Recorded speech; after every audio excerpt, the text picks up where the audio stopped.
wonderful ideas and suggestions for guests and topics. Great events, programs, and faculty all the countries and listen to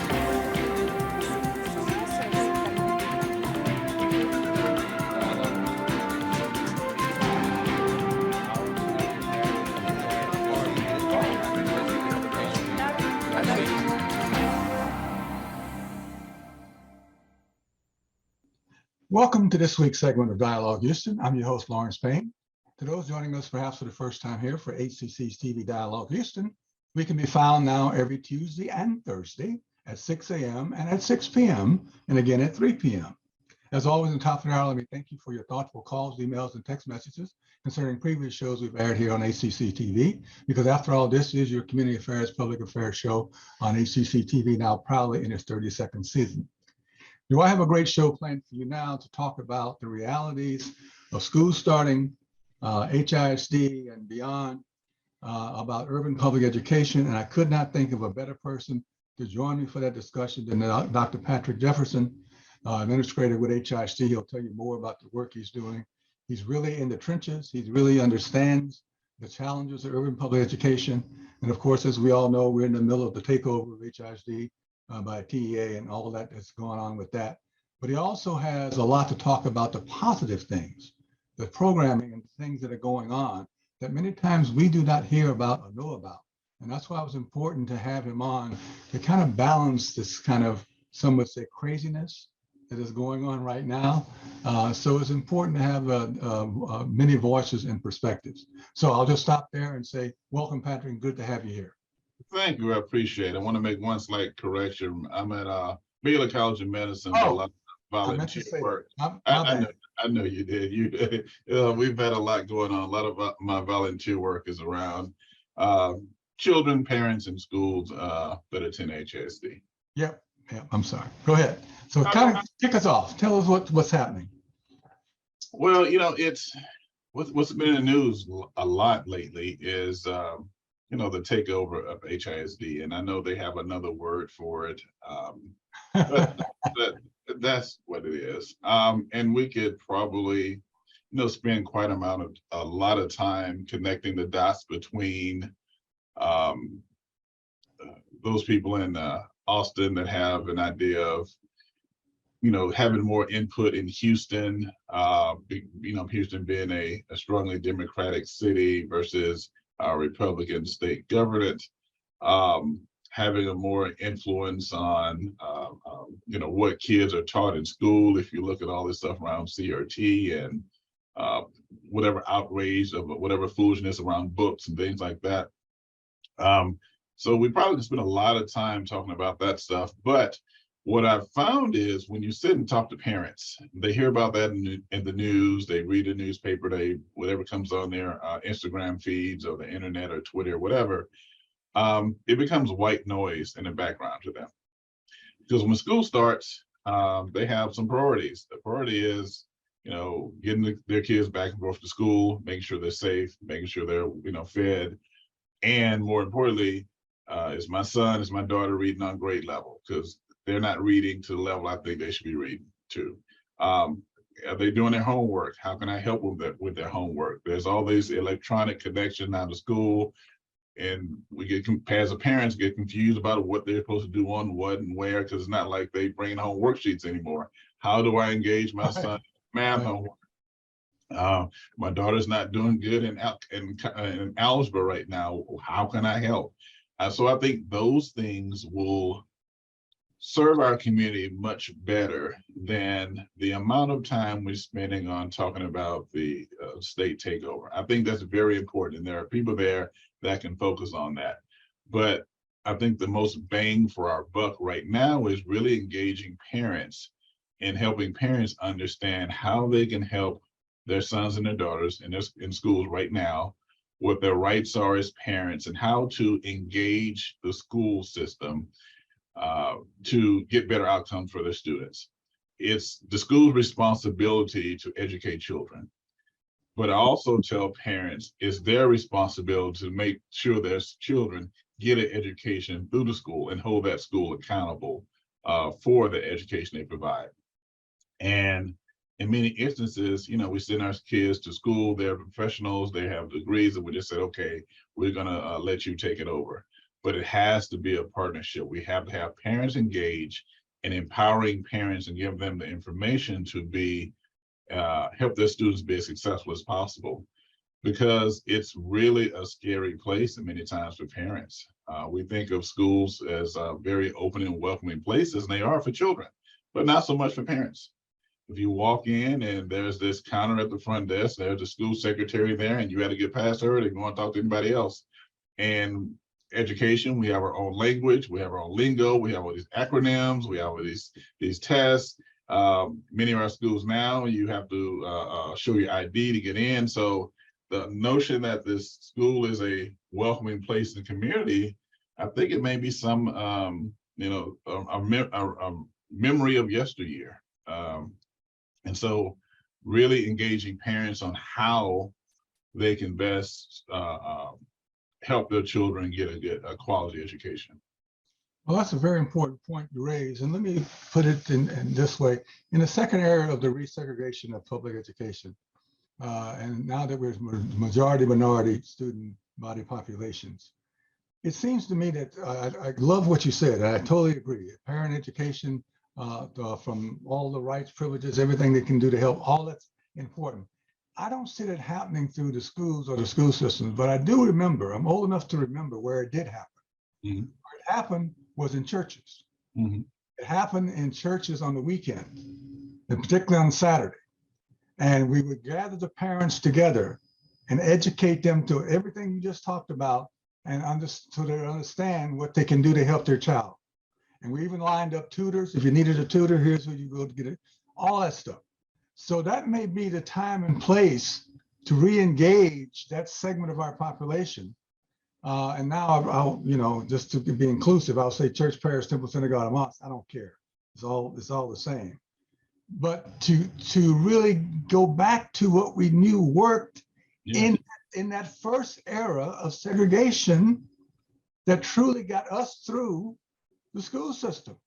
Yeah, I think it's going to be even more than that. And I was looking at, one of my students is working on a dissertation, and she's looking at the decline in church membership over the last 20 years.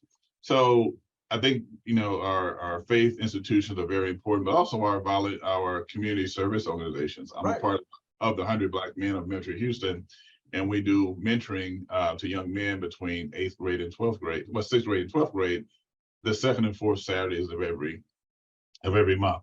And a lot of that is around education and, what are you doing? How do you do it? We also do a lot of parent workshops, at least once a month. So I think if you look at the sororities and fraternities, you look at the Masonic organizations, the community-based organizations, we need everyone to come together and understand that it's not a competition about who gets the most people to come to their event. And honestly, in Houston, we have a pretty vibrant social scene. So maybe not, our organizations not be so concerned about throwing a nice gathering or a gala, but do more around education and serving the people of the city. But if we can have some kind of convening where we bring everyone together and say, look, this is the plan we're going to go on. We're going to focus on education. And these are the tenets we're going to focus on. You can kind of do it in your own way, but we all have a common list of things that we're going to focus on for the people in our sphere of influence. And I'm even talking at a very concrete level. How do you help your son and daughter with their homework when you don't understand the subject matter? Right. That's a common problem every parent has. And at this point, the way education is, your fourth grader may come home with some math you've never seen before. Oh yes, parents tell me that all the time. It's over their pay grade. They don't. Some of us have advanced degrees, and we say, well, hold on. I tell my son, hold on, son. Let me go wash my hands and change clothes, and I'll come back and help you. And I'll go call somebody like, man, can you help me with this? There you go. Right. So how to they say go engage your teacher, your sons and daughter teachers. how do you have a conversation with them? How do you engage in a conversation? What questions should you be asking? You go, hey, how's my son doing? Okay, they're doing, they're doing good. They can improve here, improve there. But there are specific questions that we can ask that will get to a different layer of how they're doing or what they should be doing.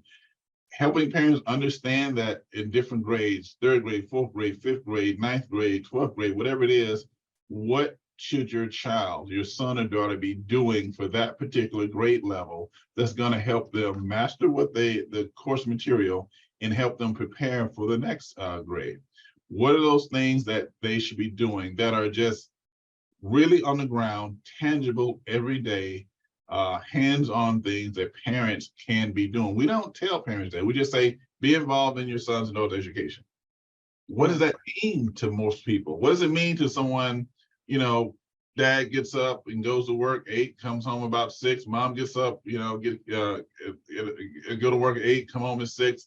They get dinner together, they got to wash clothes, they got to make sure this one's over here, it's piano practice, they got to make sure this one gets picked up from softball. What does it mean in that kind of lifestyle where you're having to do the things to take care of the family? When you say be involved in education, what does it mean? We make sure they do their homework, but there's so much more that has to be done because there are more affluent communities, other communities where they have a whole set of things that they do every day, every week as a community to make sure their sons and daughters are more successful in school.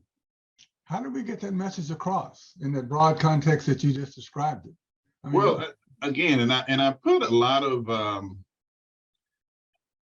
I'm not going to say blame. I say responsibility on us as a community, and particularly our community-based organizations. And I'll just mention here in Houston, it's a lot of organizations doing a lot of good work.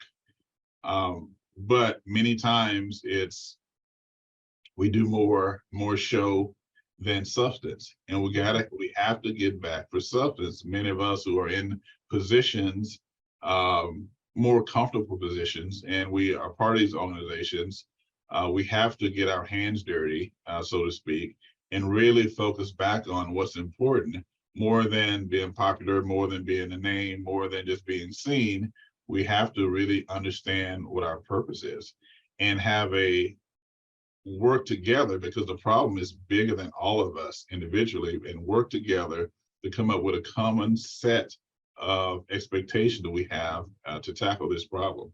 If we say it's education, and those of us who are very interested in education can get together and say, these are the 4 or 5, 6, 10 things we're going to focus on. And everyone's going to do their part of this agenda we have.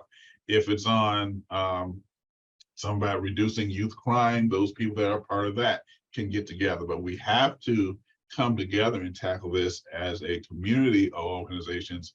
As I said earlier, maybe faith-based organizations, community service organizations, municipalities, everybody needs to come together and work together on it.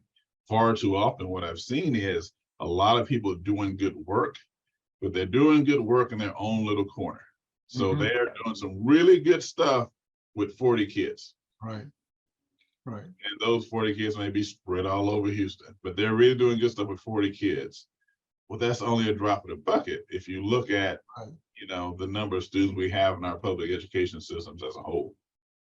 So how and whom makes the clarion call to pull everyone together under the big tent and then talk about the vision and who needs to do what part of that vision and take ownership of it? Because you're right, we have organizations who are doing great stuff around the city.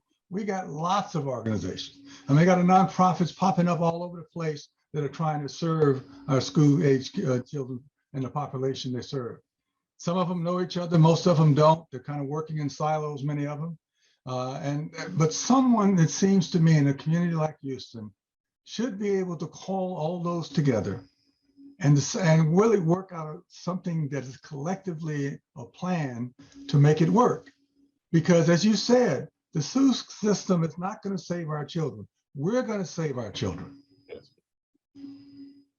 So that's the $1 million question. Now, just off the top of my head, if I think about the people in Houston that could put out a call that people would answer. Right. I know Mayor Turner, he's, completing his last term. He would be an individual that could put out a call and people would show up. There's a gentleman you may know, his name is Larry Payne. Well-respected gentleman in the circle of Houston. He could put out a call and people would show up. And so I think there are people in the community that could do that. What it's going to take also, that leadership, but also, as I mentioned, those people that are coming from the different organizations, we have to put our ego aside, put our pride aside and say, we're going to work together.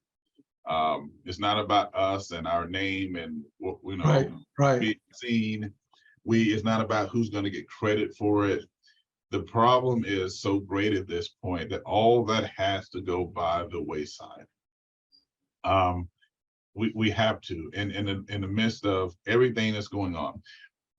I co-chaired a conference last November that was sponsored by the 100 Black Men of Metro Houston. We had about maybe 400 to 500 people come to the conference that we held downtown at the Hyatt.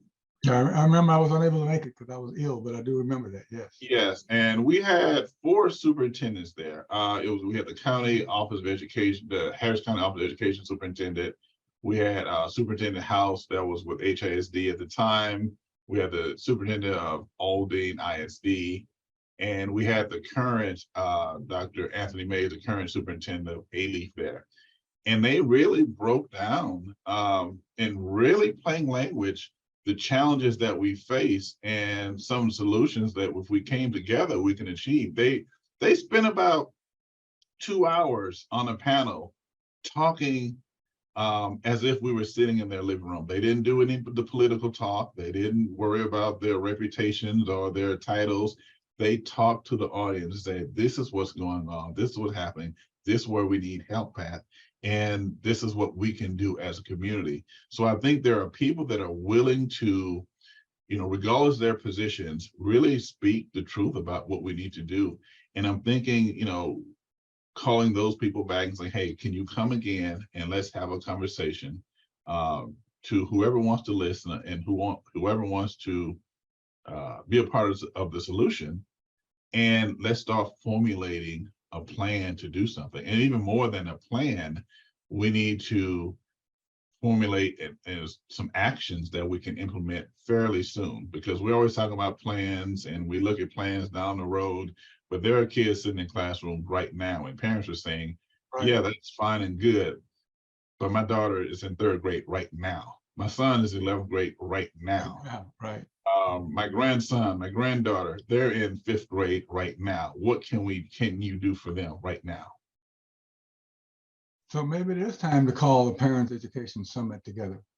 I think it is. And there's a real appetite for it. As I said, that was our first time, putting together a conference, so we saw the need for it. So we said, we're going to put together a conference, and the demand was far exceeded the expectation that we had. And we had a packed house, and we had some very powerful and impactful speakers come, and very engaged audience, because people are really, really hungry for it. So I think we could really put something together that would be very impactful. Again, focused on not, really 10,000 foot level issues, right, but what can we do right now? If your son or daughter, you have an IEP meeting, an individual education plan meeting, because your son or daughter may have been identified as special needs. Right. What do you say when you go to that meeting? What are your rights? Can you bring an advocate to that meeting? Like, how do you hold them accountable for giving the intervention that they're supposed to be getting? That's what parents need to know. Again, the whole thing about Austin and HISD, that's very important.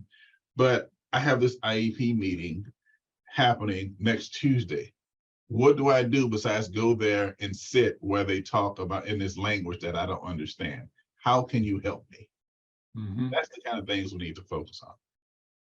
Well, as you said, it may be time to pull it together with the 100 Black Men and other groups who wants to pull it together. I think so. And have the summit, because I agree. When I talk to parents who are really dreading school starting, they already said, from the first day of school, my kid's going to be behind, going to be behind the 8 ball. Mhm. And they say we're trying to catch up. We always trying to play catch up on reading and math particularly, and we need help. And and single parents, particularly mothers, say, this is not my area. I don't know this stuff. Yeah. I may have a degree in finance or something else, but this is not, the school stuff is beyond me, the way you're doing it now, particularly.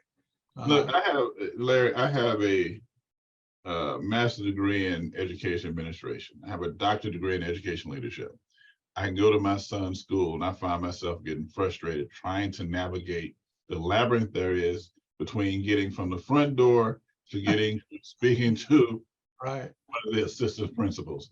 So I work in education, that's what I've done for the last 25 years. And if I get frustrated, I can imagine someone else that doesn't work in that field, that doesn't know the language, that doesn't know the policies and regulations, how frustrated they get and why parents just walk away sometimes without getting the answers that they need. My co-chair of the conference last year, his name is Mr. Donald Naylor. He's an attorney here in town, very fine gentleman. We were discussing, how can we look to expand this and maybe get some sponsorships and some partners to bring this conference back again, because I think it's something that, it was a 2-day conference, matter of fact. So we had a packed house on day 1 and day 2. I'll let you know a little bit how the demand was, how we can bring this back to really have these conversations. And even more than just doing a one-off thing, how can we have this conversation in that format, but continue it where we kind of give parents support throughout the school year. Maybe even like a parents academy or something like that throughout the school year. And so every month we give them a little bit more and a little bit more so they can be helping their sons and their daughters from September all the way to, May of the next year. Well, it seems like we have a plan and a thought and an idea that we're going to have to work on. I think we need to talk about it. And get it going. And I think, as you mentioned, Mayor Turner, it'd be great to get him involved in this last process of his administration. I know his education person, the young lady who runs the education department office for the mayor, is very interested in this stuff. Actually, Houston just won an award for being really in the trenches as a city with the education partners to really begin to do that. So this may fit right down that line as the next step, the logical next step of what needs to be done, as you said, to be practical on the ground, boots on the ground. What needs to be done? Who's going to do it? And where can I get the help today? Not next year, today. Today. Yeah, that is it. That is Today. it. And the question of funding always comes up in something like this. I think there are people more and more of goodwill around this issue of public education.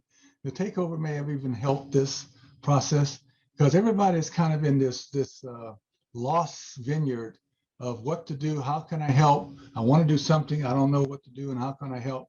It may be a good time to tap into some of that desire and frustration both as to what can be done.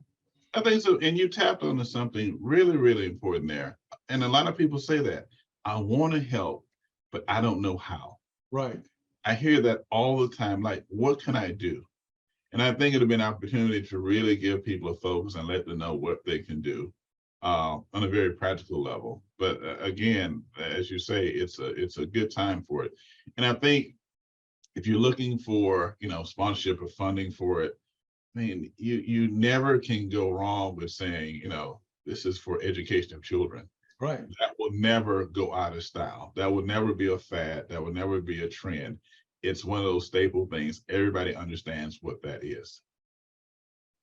Well, believe it or not, we're about almost out of time.